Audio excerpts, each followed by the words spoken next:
Leviticus chapter 7. These are the regulations for the guilt offering, which is most holy. The guilt offering is to be slaughtered in the place where the burnt offering is slaughtered, and its blood is to be splashed against the sides of the altar. All its fat shall be offered, the fat tail and the fat that covers the internal organs, both kidneys with the fat on them near the loins, and the long lobe of the liver, which is to be removed with the kidneys. The priest shall burn them on the altar as food offering presented to the Lord. It is a guilt offering. Any male in a priest family may eat it, but it must be eaten in the sanctuary area. It is most holy. The same law applies to both the sin offering and the guilt offering.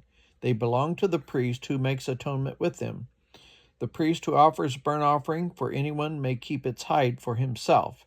Every grain offering baked in an oven or cooked in a pan or on a griddle belongs to the priest who offers it, and every grain offering, whether mixed with olive oil or dry, belongs equally to all the sons of Aaron.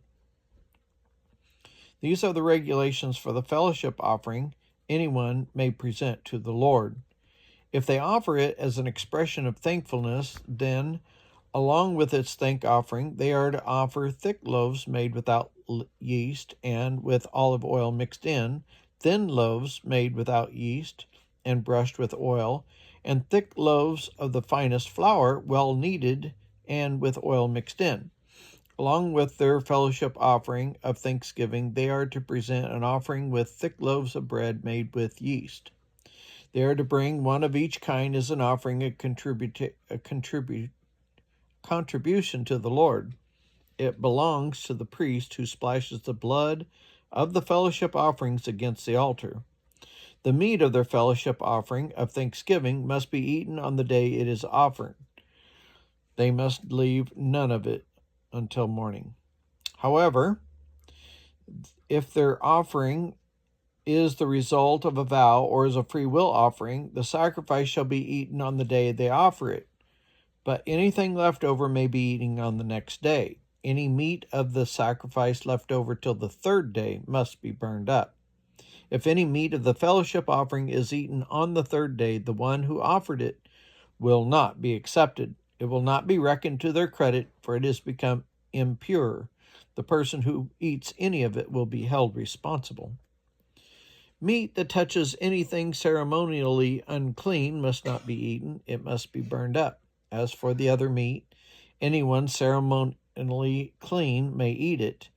But if anyone who is unclean eats any meat of the fellowship offering belonging to the Lord, they must be cut off from their people.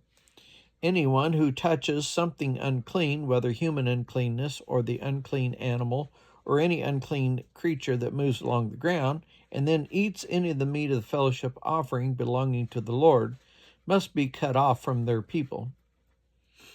The Lord said to Moses, "Say to the Israelites, do not eat any of the fat of cattle, sheep, or goats.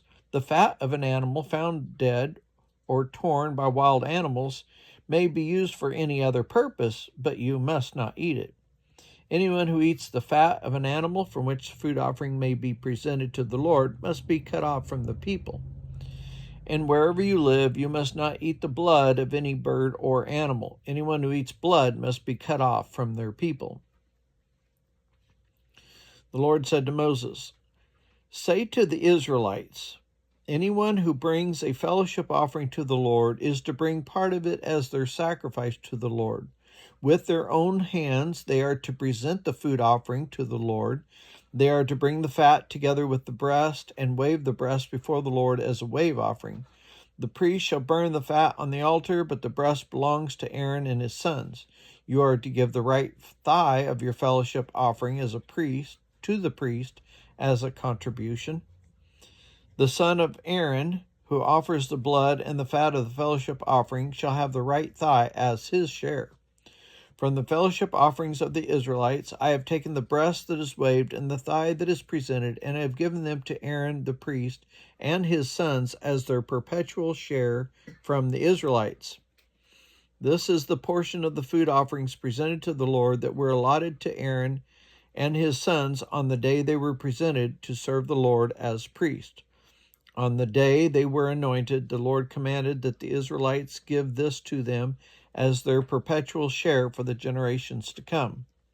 These then are the regulations for the burnt offering, the grain offering, the sin offering, the guilt offering, the ordination offering, and the fellowship offering which the Lord gave Moses at Mount Sinai in the desert of Sinai on the day he commanded the Israelites to bring their offerings to the Lord.